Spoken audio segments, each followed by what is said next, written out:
ओम शांति। आज हम सभी यहाँ पर जिस कार्य के लिए इकट्ठे हुए हैं, उस कार्य को हम सभी जानते हैं,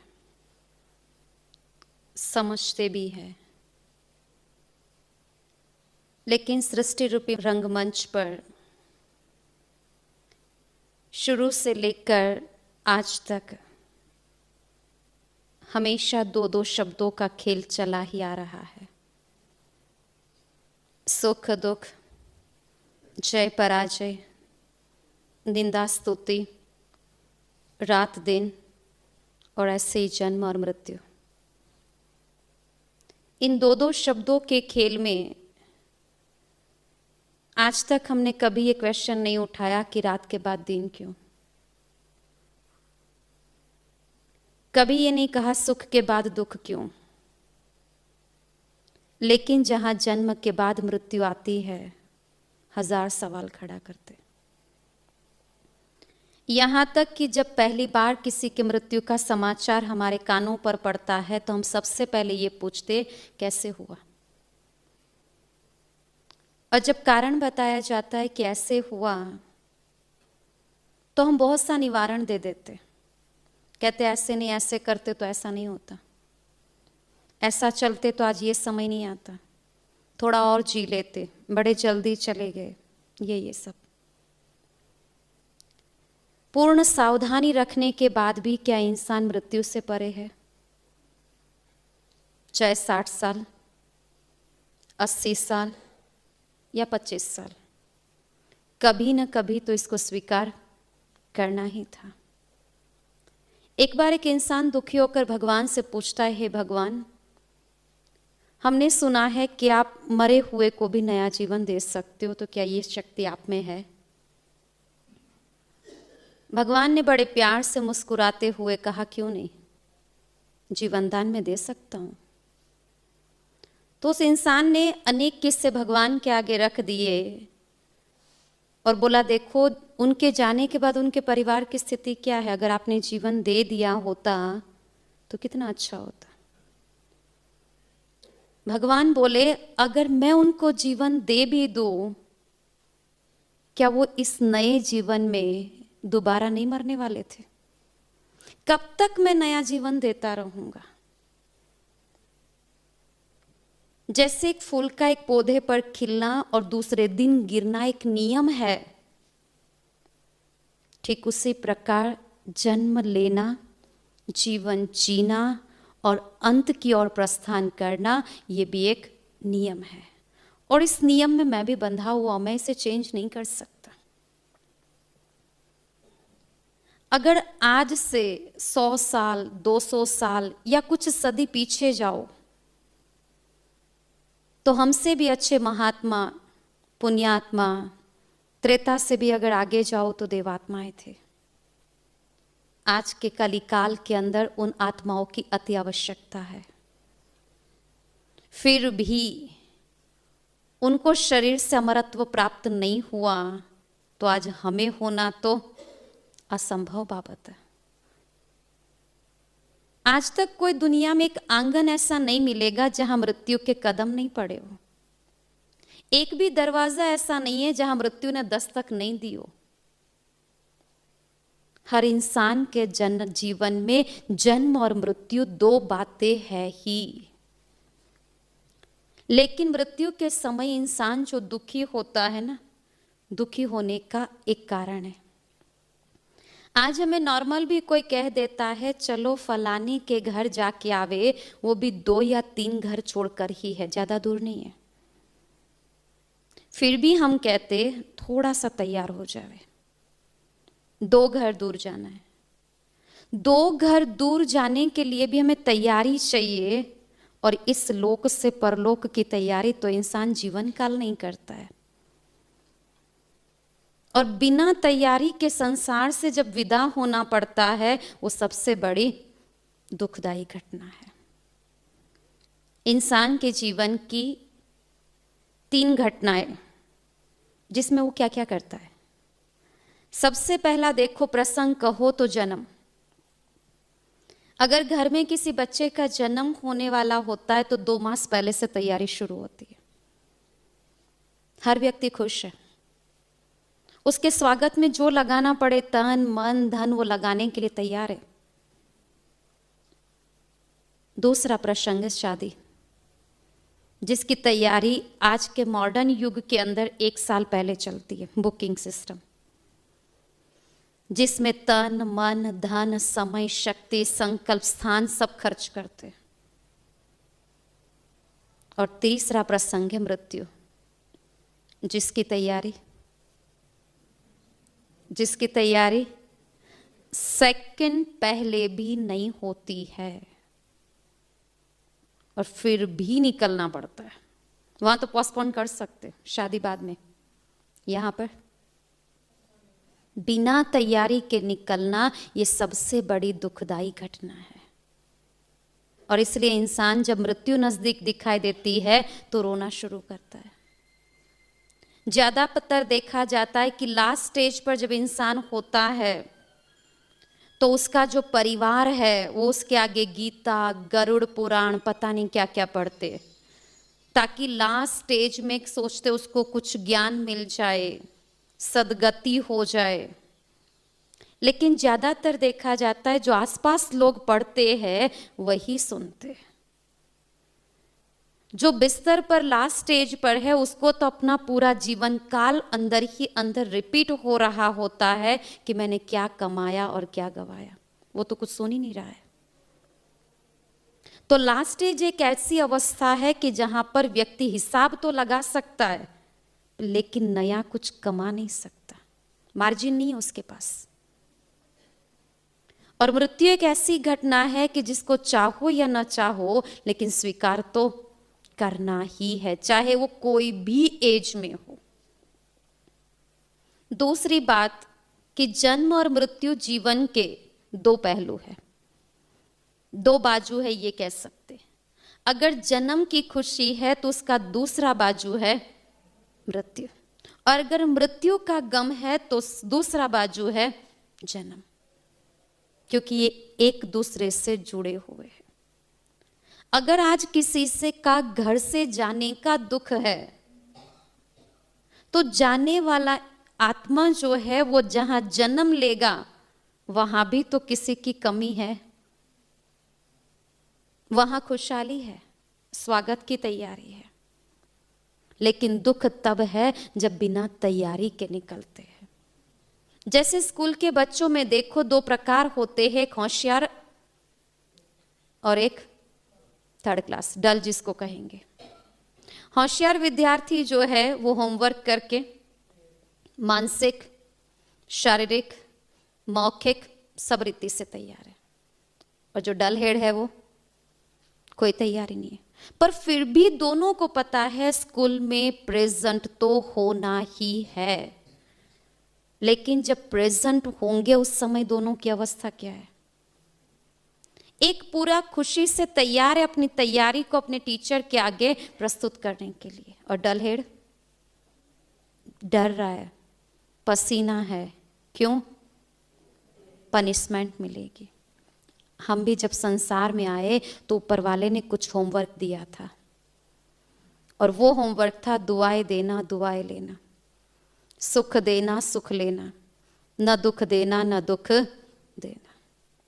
लेकिन लास्ट स्टेज पर जाकर अगर अपना होमवर्क चेक करो तो लाइफ टाइम भी होमवर्क कंप्लीट नहीं होता है, और निकलने का समय तो बस जैसे स्कूल की घंटी बजने की 2 सेकंड की देरी है और याद आए कि ये बुक नहीं लाए या ये होमवर्क नहीं किया तो क्या अवस्था बनती है।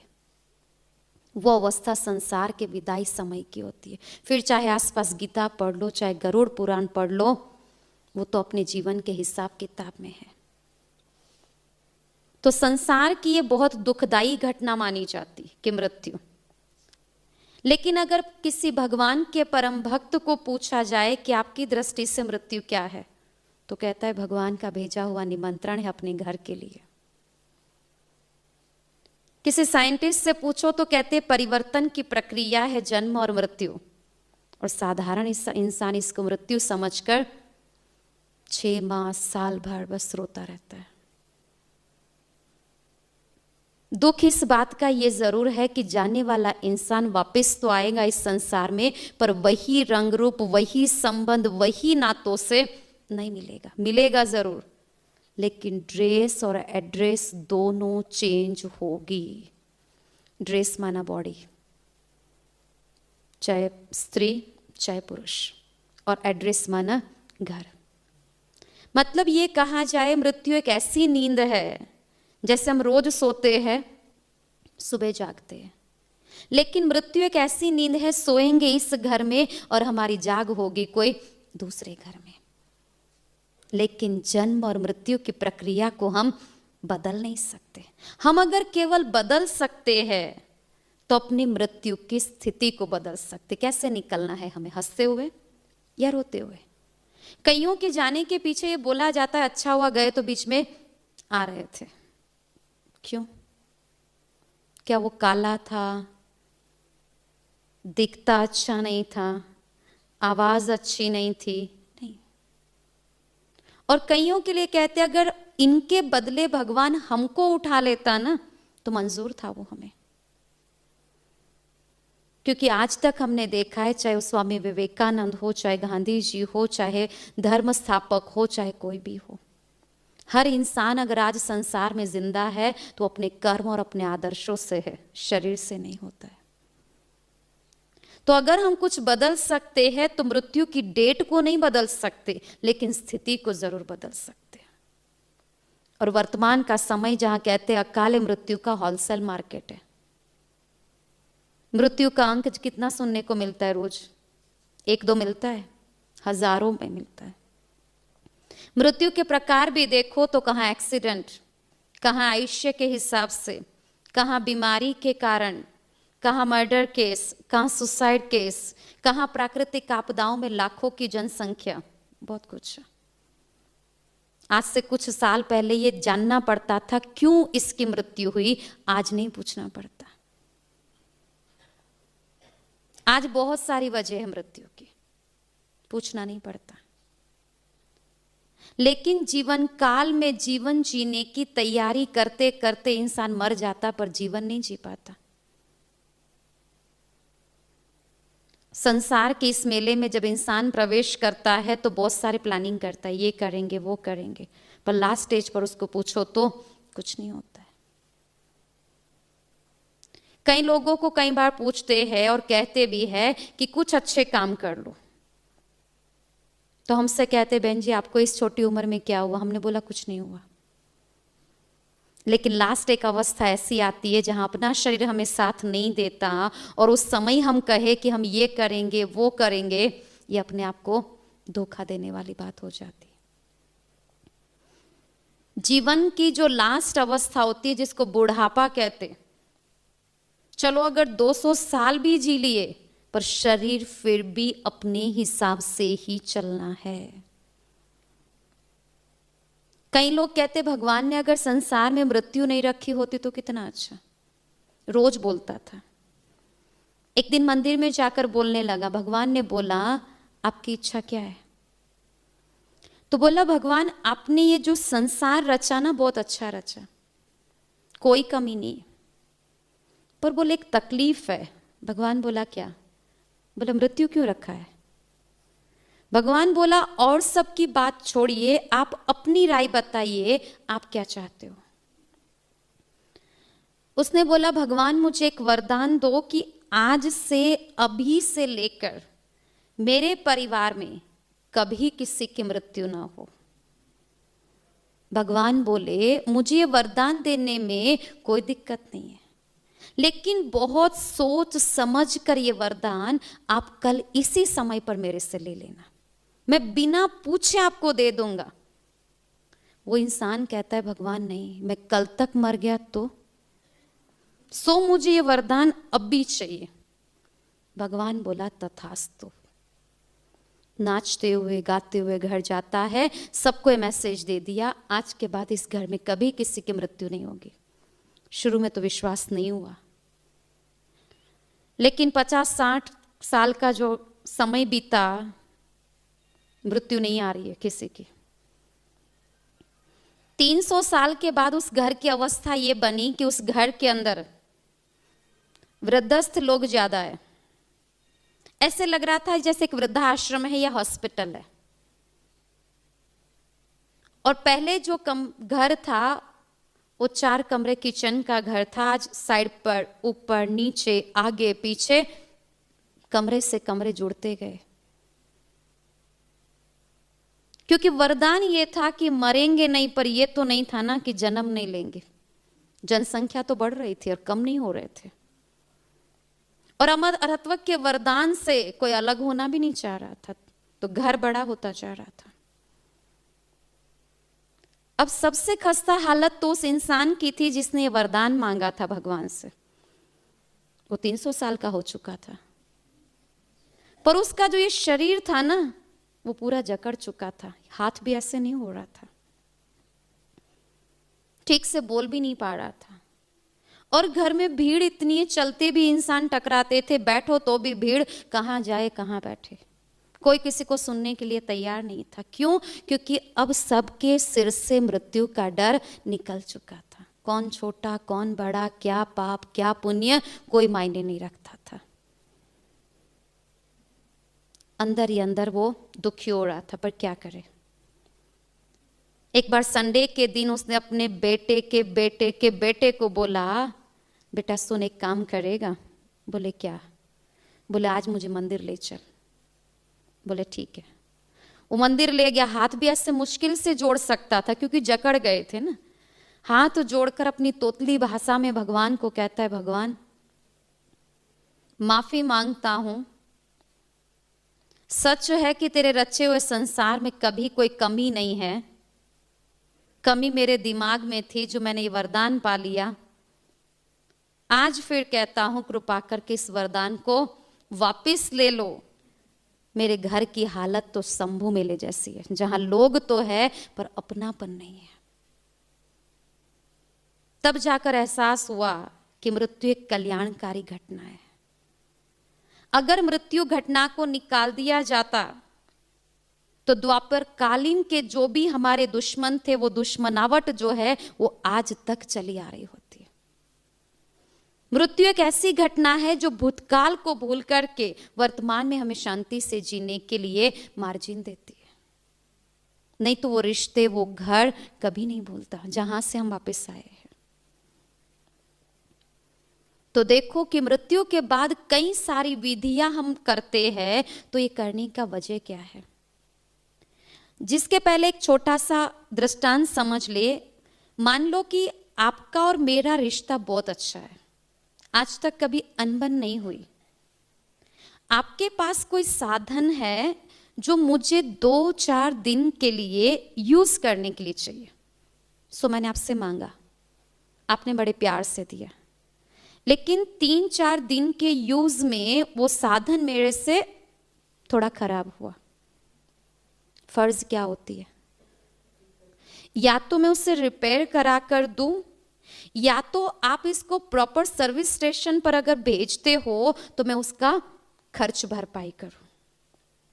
पर मान लो ना तो मैंने खर्चा दिया न रिपेयर कराया, ऐसा ही खस्ता हालत में आपको मैंने लौटा दिया।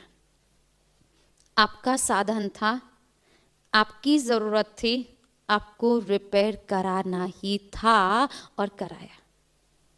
दूसरे साल फिर मुझे आवश्यकता आई, मैंने लिया, खराब हुआ, लौटा दिया। ये जो क्रम है 4-5 साल चला। अब फिर 6ठे साल में आपके पास आती हूं। अब क्या होगा? मैंने पहले ही बताया, रिश्ता बहुत अच्छा है, मना नहीं कर सकते। तो ज्यादातर लोग क्या करते, जो साधन बार बार खराब हुआ है ना, उसको ऐसे ही लेने देने के लिए बाहर रख देते और अपने लिए एक नया पीस ला कर रखते। मतलब अब तक मैंने अच्छा पाया था, खराब लौटाया था। अब वो स्थिति है कि अब मुझे जो मिलेगा वो खराब मिलेगा।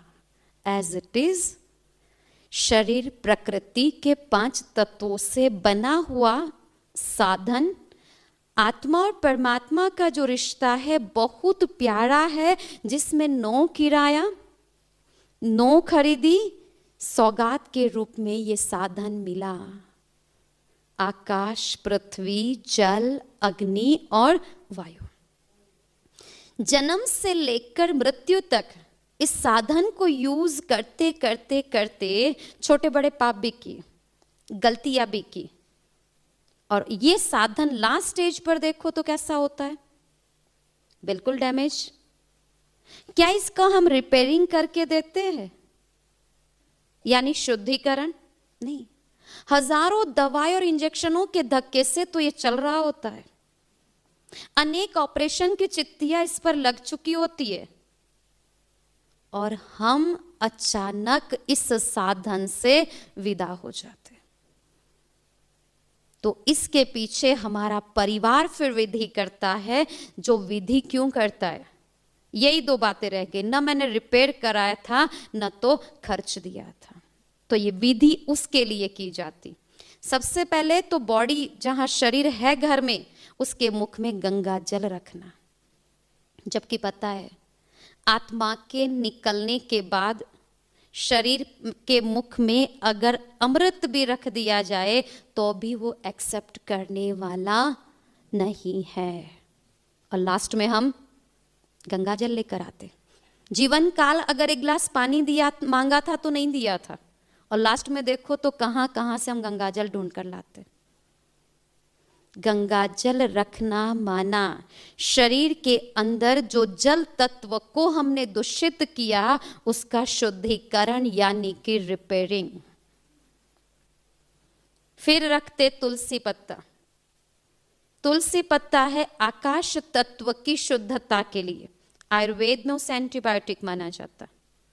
पहले के जमाने में घर की शुरुआत भी देखो तो तुलसी से होती थी। क्यों?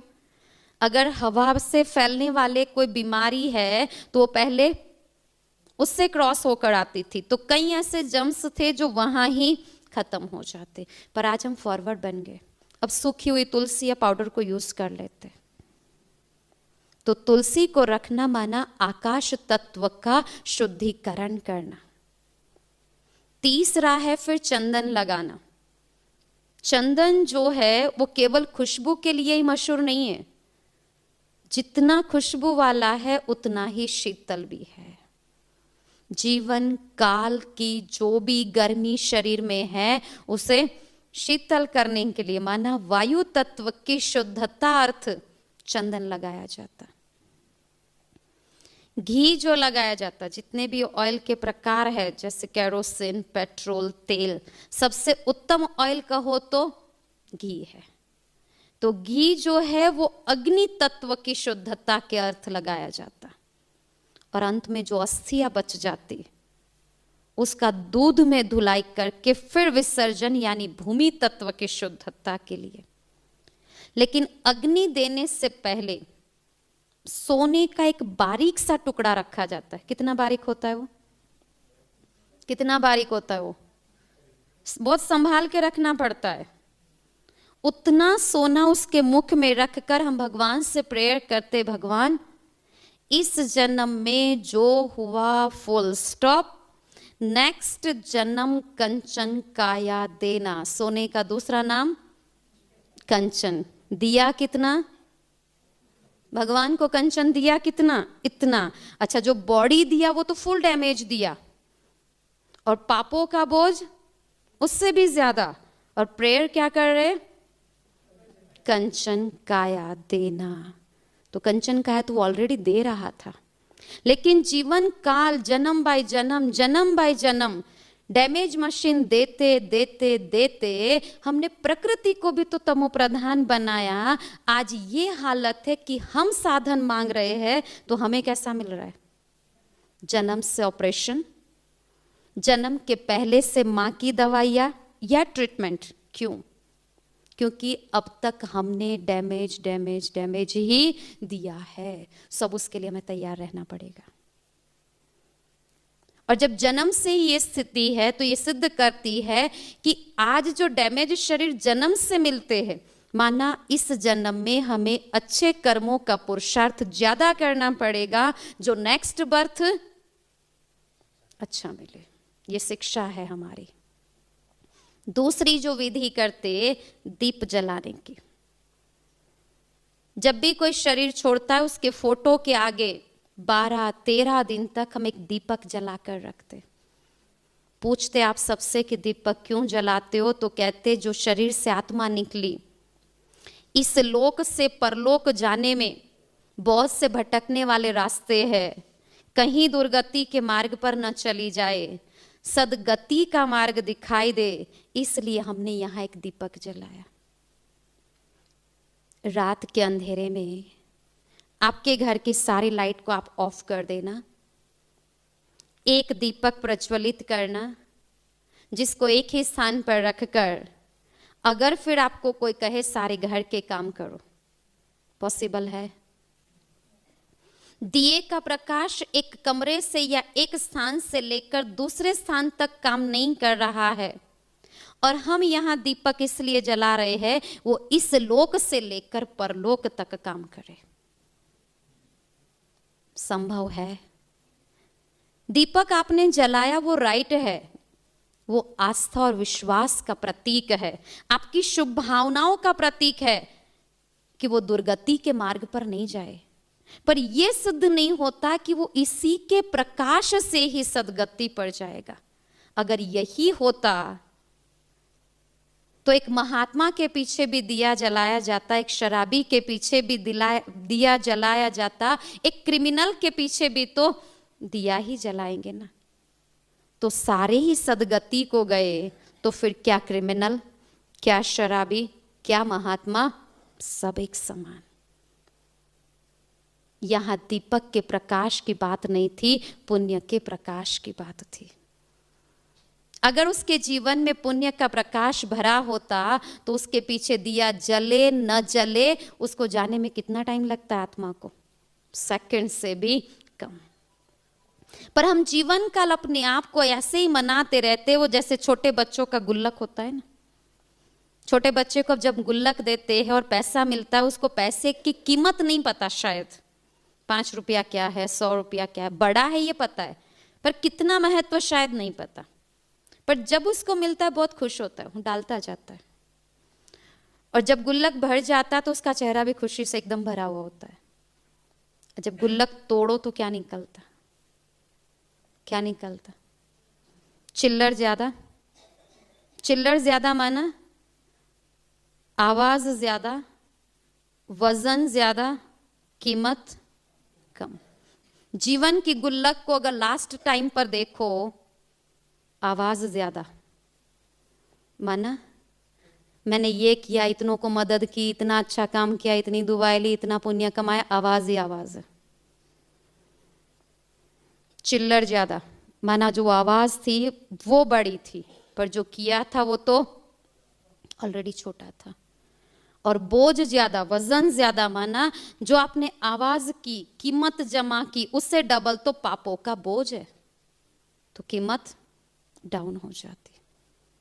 और हम इसी भ्रम में जी रहे हैं, हमारी गुल्लक भर गई, भर तो गई पर परंतु किस अवस्था में? तो पुण्य का प्रकाश जो है वो सदगति की ओर ले जाता। जो जीवन काल अगर उसने जमा किया है, तो जब कोई हॉस्पिटलाइज होता है, कई बार डॉक्टर कह देते अब इससे दवाई काम नहीं करेगी, हो सके तो दुआ करो। क्या इमरजेंसी केस में दुआ मिलती है? दवा तो फिर भी मिल जाती है, 24 घंटे मेडिकल स्टोर ओपन रहते हैं, लेकिन दुआ नहीं। दुआ अगर जमा होगी तो मांगने की आवश्यकता ही नहीं खड़ी होती, वो ऑलरेडी उसके अकाउंट में जमा हो ही जाती है। तो ये जीवन की लास्ट स्थिति हमारी बताती कि हमारा पुण्य का प्रकाश कितना जमा है। उसके बाद की एक विधि करते हैं, 12-13 दिन तक उस आत्मा को जो भी भोजन पसंद होता था उसे खिलाते। उसे खिलाते माना किसी गाय, पशु, कौवा जो भी होता है उसको खिला देते, समस्त उस तक पहुंचा। हम सबको पता है कि जैसे एक ब्राह्मण को हम जो भी सामान देते हैं वो उस आत्मा तक नहीं जाता, क्योंकि जाने वाला जब अपना बॉडी ही हमारे चार कंधों पर छोड़कर चला गया तो और क्या ले जाता। और अगर ले जाने की छुट्टी ऊपर वाला देता तो तैयारी करने में कितना टाइम लगता। ले जाने की अगर कोई भी चीज ले जाने की छुट्टी देता तो जमा करने में कितना टाइम लगता, और कितनी जमा करते। नहीं ले जाते फिर भी इतनी जमा कर रहे हैं, अगर ले जाना होता तो ऊपर वाले का जो ये विधान है, खाली हाथ आना खाली हाथ जाना। केवल जब मुट्ठी बंद करके बच्चा जन्म लेता तो भाग्य लेकर आता, और जब जाता तो भाग्य यूज करके केवल पाप और पुण्य का अकाउंट लेकर जाता है। तो उसके पीछे 12 या 13 दिन तक जो भोजन देते वो इतना तो पूरा ज्ञान है, पदार्थ उस तक नहीं पहुंचता। लेकिन उसके पीछे की जो भावना है कि वो सुखी हो, संतुष्ट हो, तृप्त हो, इसलिए अर्पण करते। तो यहां के दिए हुए अन्न और जल की भावना उस तक पहुंचती है तो आंखों के निकले हुए जल की भावना भी तो पहुंचेगी ना। और वो जल किस लिए था? सुखी करने के लिए था या दुख के आंसू थे? तो उस तक पहुंचकर क्या देंगे उसे? और मृत्यु माना तो वन वे है, जहां केवल जा सकते हैं लेकिन वापस नहीं आ सकते। अब वो शरीर से तो आत्मा निकल चुकी है, वापस भी नहीं आ सकती।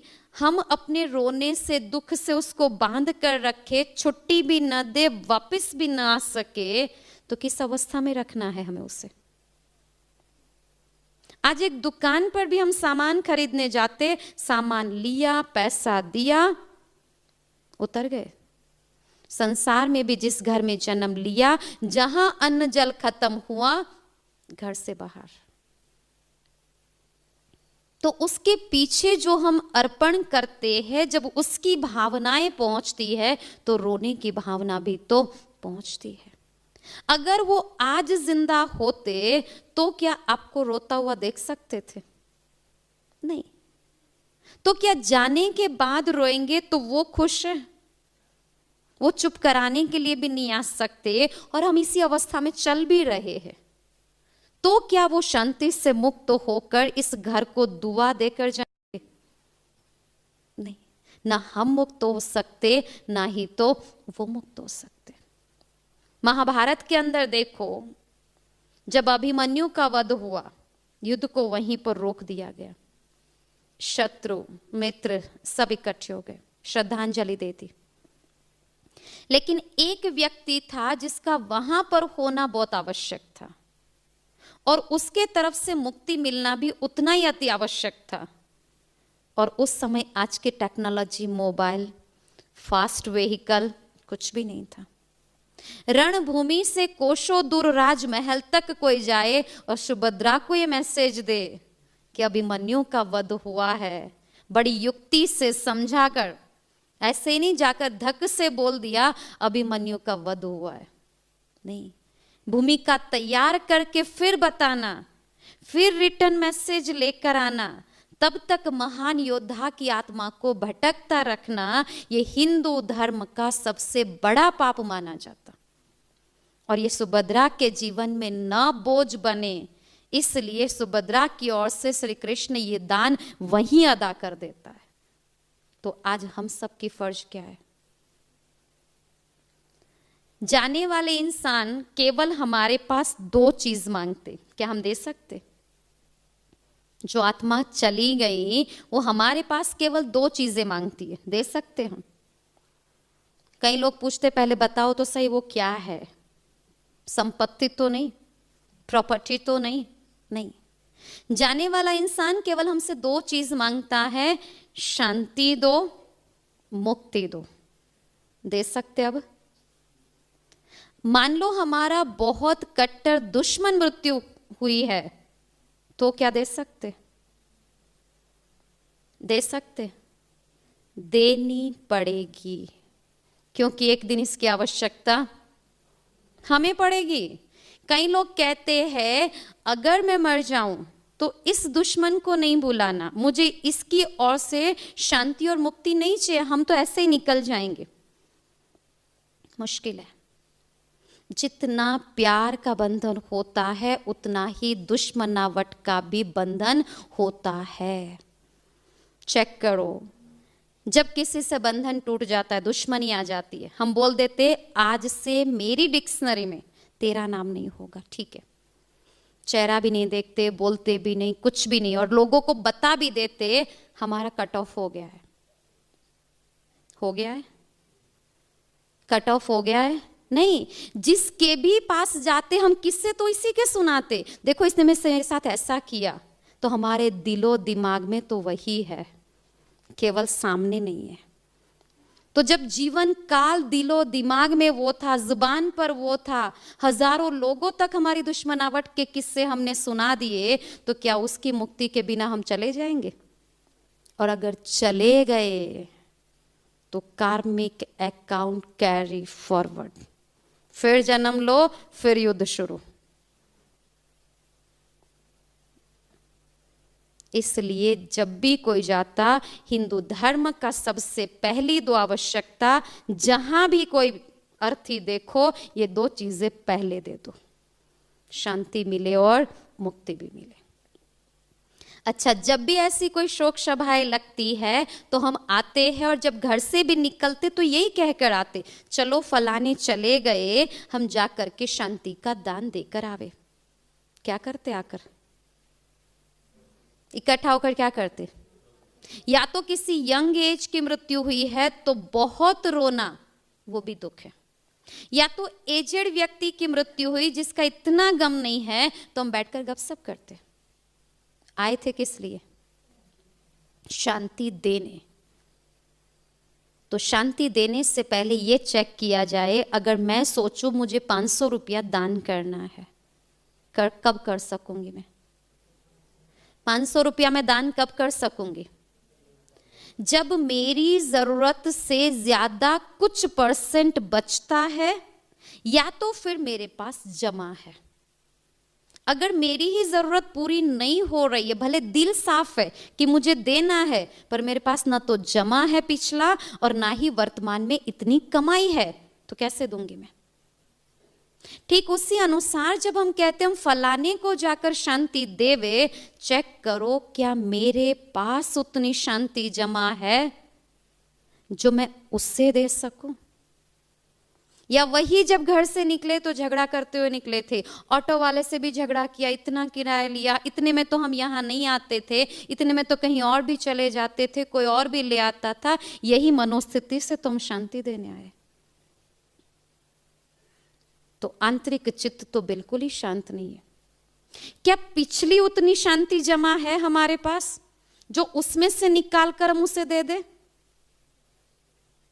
वो भी नहीं है। तो तत्काल क्रिएट कैसे करेंगे? उसके लिए हमारा चित्त का शीतल और शांत होना अति आवश्यक है। और वो चित्त शीतल और शांत तब होगा जब जाने वाले इंसान के प्रति जो हमारा दृष्टिकोण था वो एकदम ट्रांसपेरेंट माना साफ हो जाए। और तीसरी बात, जब इंसान जाता है, कई बार इतना नजदीकी रिश्ता होता है कि हम खुद को नहीं संभाल पाते, सोचते अब संसार में इनके बिना जीकर हम क्या करेंगे। जीवन वो छोड़कर गया और कोई बहुत नजदीकी संबंधी है, उससे लगता है मेरा भी जीवन अब नहीं है, पर फिर भी जीवन तो है ना। एक बार ऐसे ही एक माँ बहुत रो रही होती है क्योंकि उसका बच्चा मर गया, ट्विंस थे उसके। ट्विंस का जो जन्म जब हुआ उस घर में शादी के 11 साल के बाद हुआ था, वो भी बहुत आस्था, विश्वास, मान्यता ये सब लेने के बाद। तो जब इस ट्विंस का जन्म हुआ ना, तब उसकी माँ बोली थी ये प्रभु प्रसाद है। नाम भी दोनों का वही था, एक का प्रभु, एक का प्रसाद।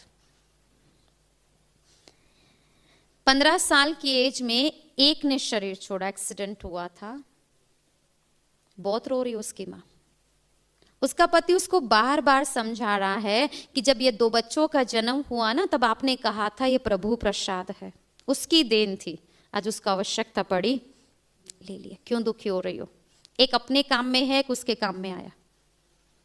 माँ थी ना, फिर भी बहुत रो रही है, रोज समझाता पर नहीं समझ रही है। एक दिन जब सुबह उठती है तो माँ खुश है, उसका पति सोच रहा है आज क्या हुआ, इसको किसने समझाया, सबको पूछ लिया, इसको किसने समझाया, सब बोल रहे हमारी कोई बात नहीं हुई है। उस माँ से जाकर पूछा, क्या आज आपने अपने मन को संभाल लिया, समझा दिया? बोले नहीं। तो बोले फिर आपकी अवस्था में इतना बड़ा सुधार कैसे? बोला आज मैं अपने बेटे से मिलकर आई हूं, उसे एक नया जीवन देकर आई हूं। सच तो नहीं था, पर उसकी खुशी बरकरार रहे उसके लिए उसके पति ने पूछ लिया कहां और कैसे। उसने कहा मैंने सपने में कल एक बहुत अच्छी लाइन देखी मनुष्यों की, जैसे दिवाली में इंसान सज धज कर जाता है, वैसे उस लाइन में हर इंसान सज धज के जा रहा था, एक ही लाइन से, कोई आगे पीछे नहीं देख रहा था, कहीं नहीं, बस हर एक अपने आप में मस्त था। हर एक के हाथ में एक बहुत सुंदर सजा हुआ दीपक था, बहुत अच्छा जल रहा था, लंबी लौ से, और मस्ती से चल रहे थे। एक बार मन हो गया कितने अच्छे लोग हैं, मैं भी इस लाइन में जुड़ जाऊं, पर फिर कदम पीछे आ गया। क्यों?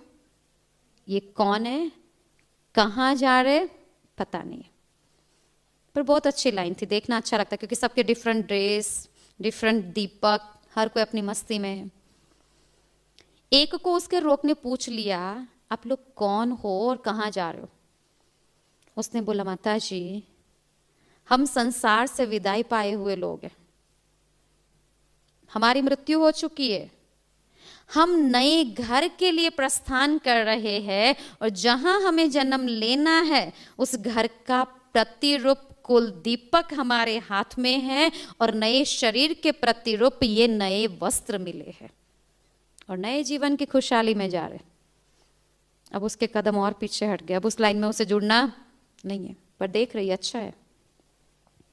थोड़ी देर के बाद क्या होता है कि लाइन जहां पूरी हो रही है, पर थोड़ा अंतर छोड़कर और एक व्यक्ति उसी लाइन में जा रहा है, पर उसकी स्थिति कुछ अलग थी। मैले फटे से कपड़े थे, जैसे एक शराबी चलता है, कदम नहीं संभाल पाता, उस अवस्था से वो चल रहा है। दीपक जो है उसका वो भी कभी बंद कभी चालू इस अवस्था में है। उसको लगा ये जा तो इसी दिशा में रहा, इसी लाइन में है, इसको तकलीफ क्या है। हेल्प करने के आश्रय से वो रुक जाती है वहां पर, और उसे पूछने के लिए कि इसको क्या तकलीफ है। जैसे जैसे वो नजदीक आता जाता, बहुत हैरान है वो, अपना बच्चा है, जाने वालों की स्थिति और इसकी स्थिति को देखकर बहुत परेशान है वो। बहुत दुखी दिल से उसने पूछ लिया बेटा तेरी ऐसी स्थिति किसने बनाई, कौन इसका जिम्मेवार है, क्या तकलीफ है, क्या कमी है, बहुत सारे क्वेश्चन। उसने बोला माँ इस स्थिति के जिम्मेवार तो आप स्वयं हैं, चाहो तो आप मुझे इसी स्थिति में रख सकते हो मैं जब पहुंचूं तब, और चाहो तो ये जाने वालों की स्थिति भी मुझे प्रदान कर सकते हो, आपके हाथ में है। बोला बेटे मैंने ऐसा क्या किया? बोले माँ मेरे निकलने के बाद भी आपके दिल में जो दुख है ना, वो दुख मुझे नए कपड़े नहीं पहनने दे रहे, वो नया वस्त्र धारण हो ही नहीं रहा है, वो दिल तो अभी भी वहीं जा रहा है मेरा। बोले आपके जो आंसू है वो तो दीपक पर गिर रहे, वो जल नहीं पा रहा है ठीक से। आपके रोने की जो आवाज है ना, वो पैरों पर लग रही है, चल नहीं पा रहा हूं मैं। अब आप चाहो तो इस स्थिति में विदा करो या फिर नया जीवन। संसार की कोई भी माँ क्या करेगी? कोई भी माँ है तो क्या करेगी? नया जीवन देगी ना, कि नहीं देगी? देगी। आज भी अगर बच्चा घर में इकलौता बच्चा हो, फिर भी अगर जिद करता है मुझे अमेरिका जाना है, विदेश जाना है, तो क्या करते पेरेंट्स? क्या करते? जिसमें उसकी खुशी, जो उसकी मर्जी, रोती हुई आंखों से, दुखी दिल से, पर विदाई तो देगी जहां उसको खुशी मिले। तो इस माँ ने भी यही किया, और सुबह खुश इसलिए है कि नया जीवन प्रदान किया। सो भी अपनी आंखों से देख कर आई, और हमारी फर्ज अदाई भी आज यही है कि जाने वाले को इतने प्यार से, इतनी शांति से विदाई दो कि जब वो जाए ना तो दुआ देकर जाए, ना कि उस बंधन में रहे जो वापस उसी रिलेशन में आए और फिर क्रैशेस शुरू। नहीं। और अंत में देखो तो संसार से जब विदाई कोई लेता है तो जिस घर में बॉडी पड़ी होती है, क्या उस घर में खाना बनता है? क्यों? यहां तक कि चलो अपने घर में नहीं है, अगर हम जाकर फूल भी अर्पण करके आए तो क्या करते? नहा लेते। क्यों? मुर्दा था वो। मरे हुए इंसान को छूकर हम नहा लेते, और कहां कहां जानवरों को मार कर खा लेते। सही क्या है और गलत क्या है? ये भी आज के समाज की सबसे बड़ी, क्या कहेंगे इसे, गलत घटनाएं हैं जो इंसान के जीवन में हो रही है। वो भी पाप के खाते को बढ़ा देती है। एक तरफ देखो तो इंसान जब संसार से विदाई लेता है तो कहां तो जीवन काल उसे गाली दे रहे होते, और कहां तो मरने के बाद हम हाथ जोड़ रहे, और हाथ जोड़ना माना वो पूजनीय है, और फिर भी जाकर स्नान करते। क्या क्या मान्यताओं को लेकर हम चलते हैं। तो ये मरने के पीछे विधियों का करना इसलिए माना जाता। तो जो हमने 5 चीजें अर्पण की ना, तुलसी, चंदन, घी, ये है शुद्धिकरण। पर कहां कहां ये देखा जाता बॉडी सलामत नहीं मिलती है, एक्सीडेंट या प्राकृतिक आपदाओं में, जहां पर ये विधि हो सके। तो भक्ति मार्ग में दूसरा ऑप्शन रखा है, खर्च भरपाई करो, माना उसके नाम पर दान पुण्य करो। वस्तु दान, पदार्थ दान, धन दान, वस्त्रों का दान, क्या क्या करते मरने के बाद हम। पर दान की भी चीज उस तक नहीं पहुंचती। चीज हम किसको देते? या किसी ब्राह्मण को देंगे, गरीब बच्चों को देंगे, आश्रम, मंदिर, कहां भी दे देंगे। चीज उन तक पहुंचती है, उस आत्मा तक नहीं पहुंचती। उस आत्मा तक क्या पहुंचती है? फीलिंग पहुंचती है, भावनाएं पहुंचती है। अब कई बार देखा जाता है जो हम देते हैं उसमें बहुत प्रकार होता है। मजबूरी से कर रहे, समाज को दिखाने के लिए कर रहे, या कंपटीशन के बेस पर कर रहे हैं, या फिर दिल से कर रहे। जिस भी भावना से कर रहे हैं वो उस तक पहुंचती है, चीजें नहीं पहुंचती है। और 5वां कि जब संसार से कोई विदाई लेता है, कमी खलती है उसकी, ना नहीं है। और अगर जिंदा भी रहता है तो अपने कर्मों से रहता है। तो जाने वाले इंसान के बहुत वारिश होते, घर में कहते ये हमको देकर गए थे, ये हमको पसंद था, हम लेंगे करके। ठीक है, ठीक उसी अनुसार रियल वारिश का भी एक फर्ज है। अगर जाने वाले की कमी खल रही है, माना वो अच्छा था, माना उसमें अच्छाई थी, तो अगर उस इंसान को आज भी आप अपने घर में जिंदा रखना चाहते हो तो एक रास्ता है। उसके जितने अच्छे संस्कार थे, जो अच्छी आदतें थी, जो अच्छे आदर्श थे, और जो पॉजिटिव सपने उसने रखे थे भविष्य प्लानिंग के, अगर घर का हर एक व्यक्ति उसके एक एक संस्कार, एक एक आदत को अगर आज से अपना लेता है, तो क्या वो हमारे कर्मों में जिंदा नहीं है? है।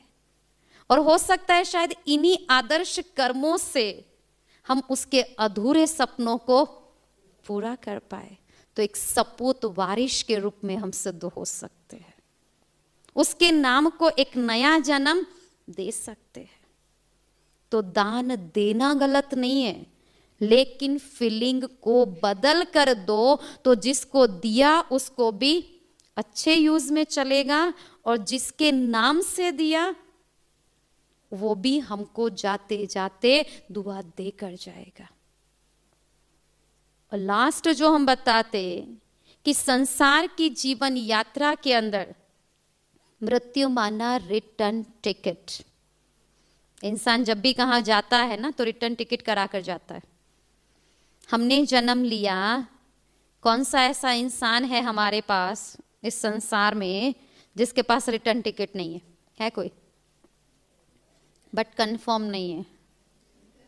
कई बार अगर डॉक्टर कंफर्म कर देता है 24 घंटा, मान लीजिए अभी से बोला 24 घंटा, और हमारा परिवार हमें ये कहता है 24 घंटे के बाद आपकी मृत्यु है, तो 24 घंटे के बाद तो हमें आपके सारे काम करने ही है।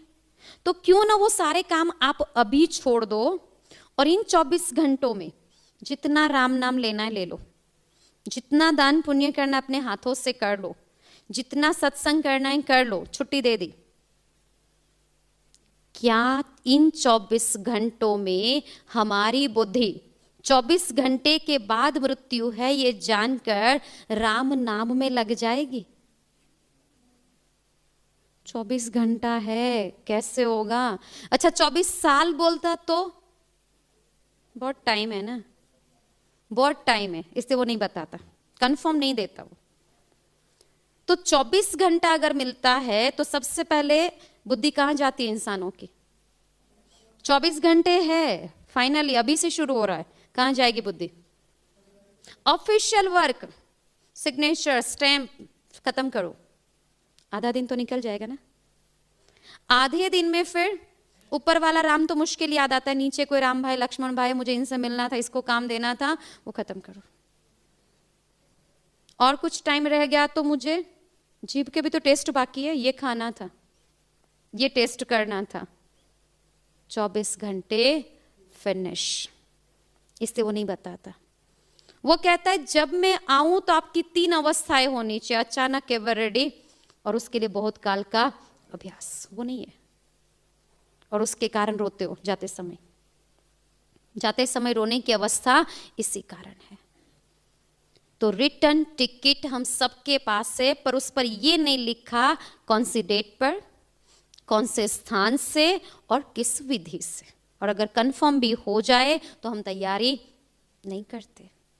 तो आखिरकार हमारे जीवन का रास्ता कितना था?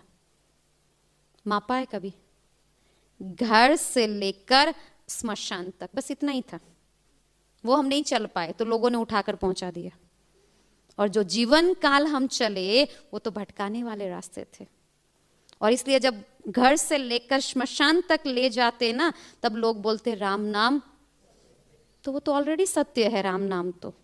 पर हमारा नाम सत्य कब होना था? जब हमारे कर्म सत्य होते थे। और इसलिए जब अग्नि दाह देते उसके पहले एक मटकी लेकर चारों ओर चक्कर लगाकर लास्ट में फोड़ देते, माना जो भी हिसाब किताब था, जो भी कर्मों की मटकी भरी हुई थी, यहां पर फिनिश। तो इस सारी विधियों को तो हम करते, परंतु समझ कर नहीं करते। और कई बार फिर कईयों के कहने पर 2-3 दिन तक भी हम शांति प्रवचन के लिए आते, और वो भी यही लक्ष्य रहता है कि उस आत्मा 12-13 दिन तक उसी घर में उसके वाइब्रेशन होने के कारण उसके पीछे हमारी जो भी कार्य प्रणाली है उसको वो देखती है, समझती है। तो अगर उसके पीछे बैठकर हम 5-3 दिन जो भी कार्य करते अच्छे, तो वो भी दुआ देकर जाती, और उसके नाम पर हम भी उतना पुण्य जमा कर पाते। नहीं तो कहाँ 12-13 दिन तक हम एक ही इंसान के घर रोज बैठने जाने वाले थे? नहीं जाने वाले थे। तो ये इसीलिए एक सिस्टम बना हुआ है। पर ज्यादातर हम बैठते हैं तो या तो गपशप मारते या फिर रोकर चले आते। तो आज से अपने लिए फाइनल करेंगे, अगर कहीं कोई अर्थी दिख भी जाए या जाते भी है, तो जाने से पहले अपनी भूमिका, अपने आप के चित्त को शांत करके फिर उसका दान देने के लिए जाएंगे, तो वो सार्थक है। ताकि हम तो उसके संबंधों में क्लियर हो जाए, हमारा अकाउंट तो ट्रांसपेरेंट हो जाए। इस विधि से जाना है, न कि केवल गए और 5 मिनट बैठकर आ गए। ये सिस्टम नहीं है। तब कहेंगे हमने मृत्यु की घटना को सहर्ष स्वीकार किया। बाकी ऐसे तो आने और जाने वाले बहुत है। जाए तो ऐसे जाए कि हम हंसते जाए, पीछे पूरा जग रोता हुआ हो, क्योंकि जब हम आए तो हम केवल ही रो रहे थे, बाकी सब हंस रहे थे हमको देखकर।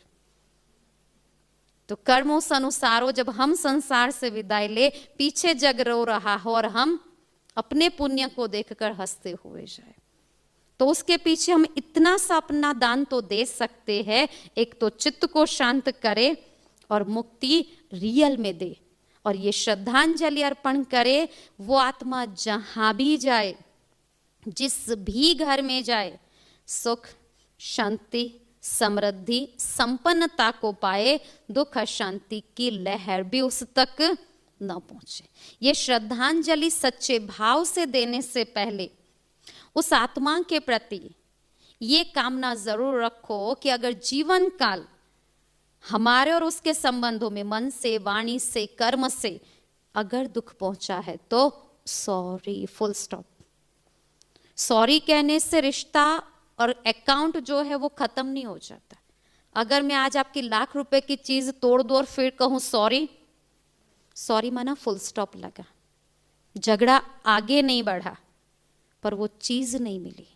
उसका दुख तो तब खत्म होगा जब वो लाख रुपया मैं लौटाऊं या वो चीज उसको लौटाऊं। तो कई बार ऐसा होता है कि मान लो आपकी और मेरी कभी नहीं बनी, जब भी मिले झगड़ा ही किया, बहुत ही अपशब्द के साथ अलग हुए, और अलग होने के बाद भी बहुत बहुत बहुत गलत सोचा। मान लो अगर कल मैं हॉस्पिटलाइज होती हूं और डॉक्टर मेरे लिए कहता है ये 2 दिन जिंदा रहेगी, और उस समय आप मिलने आएंगे, मुझे तो मेरी मृत्यु नजदीक दिखाई दे रही है ना, सो मैं आपसे कहूंगी सॉरी, मैंने आज तक आपके साथ बहुत गलत किया। अब झगड़ा होगा? अब झगड़ा होगा नहीं। अच्छा, मैं सॉरी करूंगी तो सामने वाला पात्र या अगर आप है तो क्या कहेंगे उस समय? फिर पिछला सारा याद आएगा, क्या कहेंगे? ठीक है, चलता है, जीवन था ना, हो गया, ठीक है, माफ किया। क्या यहां हिसाब पूरा हो जाता है? हिसाब तो उसी समय बना था जब मैंने आपको कोई अपशब्द सुनाया, और वो सुनकर आपका दिल जितना दुखी हुआ, जितने परसेंट में दुखी हुआ, अकाउंट वो बना। अब क्लियर वो तब होगा जब उतने परसेंट में मैं सुख ना दे दूं। सॉरी तो केवल फुल स्टॉप है, मृत्यु भी फुल स्टॉप ही है, अकाउंट क्लियर नहीं हुआ। इसलिए संसार में कहते हैं गलती हर किसी से होती है, क्षमा दे देना बहुत अच्छी बात है। अगर हर किसी की गलती को मन में रखकर जीवन यात्रा में चलते रहो और अचानक संसार से निकल गए, तो इससे बड़ी दुर्घटना और कोई नहीं है, क्योंकि बहुत सारे बोझ वाले पैसेंजर को लेकर हम चले, माना पाप। इसलिए संसार में कहते हैं जिसको भूल नहीं सकते उसे क्षमा कर दो, और जिसे क्षमा नहीं कर सकते उसे भूल जाओ। दोनों ही एक दूसरे के सापेक्ष है। तो इस जीवन के मंत्र को लेकर और जाने वाले की कोई एक अच्छाई को आज अपने जीवन में धारण करके एक रियल श्रद्धांजलि देते हुए हम यहाँ से विदाई लेंगे। अंत में फिर से शांति में बैठेंगे और उस आत्मा के प्रति अच्छे घर और सुख शांति समृद्ध परिवार में जन्म मिले, उस कामना के साथ शांति का पाठ करेंगे। ओम शांति।